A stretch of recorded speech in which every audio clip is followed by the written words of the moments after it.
안녕하세요. 재테크헬렌 준생입니다. 이번 시간은 6.17 부동산 대책으로 인한 지방 부동산 전망에 대해서 이야기 드리도록 하겠습니다. 많은 전문가들이 서울과 투기과열지구로 지정된 일부 지역에 대해서만 언급하고 있지만 정작 주목해야 할 곳은 규제로 지정되지 않은 수도권, 이남 지방광역시라 생각합니다. 이번 규제로 인해 6대 광역시 중 인천과 대전이 모두 조정 대상 지역으로 포함이 되었고, 인천광역시 연수, 남동, 서구는 투기과열지구로 격상되기도 하였는데, 인천의 경우 수도권 전체를 묶는다는 명분이 있어 이해는 되지만 대전은 동, 중, 서, 유성구가 투기과열지구로 지정되면서 13년 만에 투기과열지구 지정이라 하는데요. 국토부가 대전까지 규제를 강화한 배경에 대한 제 생각은 아마 평당 1,500만까지 상승한 세종시 파급 효과가 대전에 본격적으로 미치기 직전에 제압해야겠다고 고려한 국토부의 의중이지 않을까 생각됩니다. 대전은 추진 중인 재개발 구역만 39개이고 재건축의 경우 19개 구역이나 됩니다. 게다가 대전의 경우 2020년부터 공급 물량이 지속적으로 감소하며 외지 거래 비중이 점점 높아지고 있죠. 세종시는 2019년부터 공급 물량이 급하락하고 있으며 높아진 집값 덕에 세종시로 순유입되는 인구가 점점 감소하고 있으며, 그리고 전출하고 있는 인구도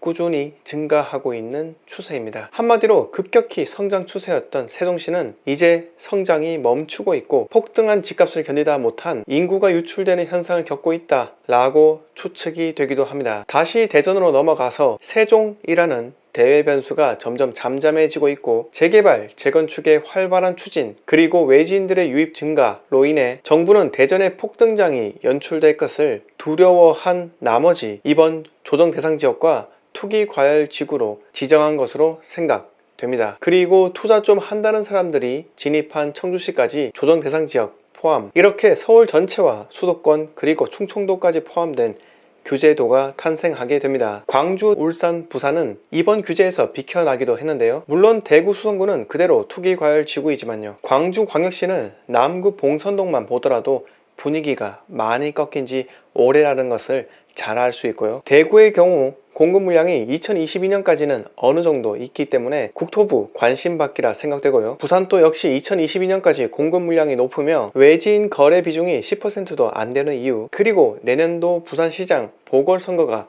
예정되어 있기 때문에 굳이 지금 이 시기에 부산을 포함시킬 이유는 없었던 겁니다. 자, 마지막으로 울산입니다. 울산은 인구가 광역시 중 가장 낮습니다. 그리고 자치구가 몇 안 되는 관계로 좋은 입지가 제한적이기 때문에 세력들이 진입해서 가격을 띄우기에 아주 최적화된 위치라 생각됩니다. 게다가 초저금리 시대로 인해 전세 세입자들까지 전세금 상승을 용인해 줄 여력이 충분하기 때문에 높아진 매매가를 전세가가 뒤쫓아갈 확률이 매우 높기도 하고요. 다만 타 지역과 달리 신축 분양이 매우 적기도 하고, 타 지역의 경우 전반적인 시세 상승을 견인하던 분양권 투자가 울산에서는 거의 없다 해도 무방하기 때문에 외지 투자자들은 기존 주택으로 유입될 확률이 매우 높은 곳이라 생각이 드는 지역입니다. 그러나 타 지역 부동산의 경우 추세가 장기 곡선에 가깝게 보이지만은 울산의 경우 부동산보다는 사이클이 짧은 산업 경기에 영향을 많이 받기 때문에 상승하는 기간이 타 지역에 비해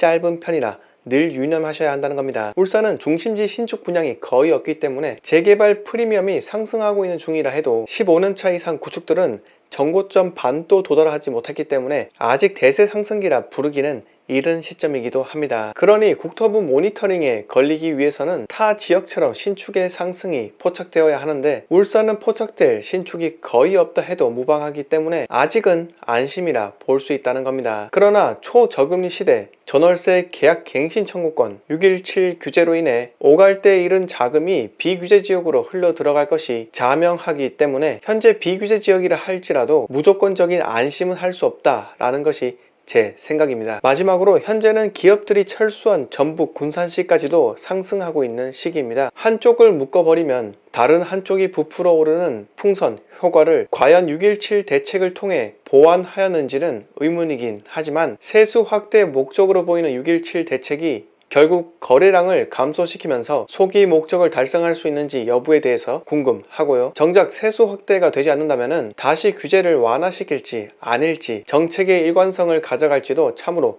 궁금하기도 합니다. 이번 시간은 6.17 대책과 지방 부동산의 흐름, 이라는 주제로 이야기 드렸습니다. 제가 항상 누차 이야기 드리지만은 규제는 또 다른 상승을 낳게 됩니다. 그러니 항상 규제는 해법만은 아니라 생각이 듭니다. 이번 내용 여기서 모두 마치도록 하겠습니다. 구독과 댓글 부탁드립니다.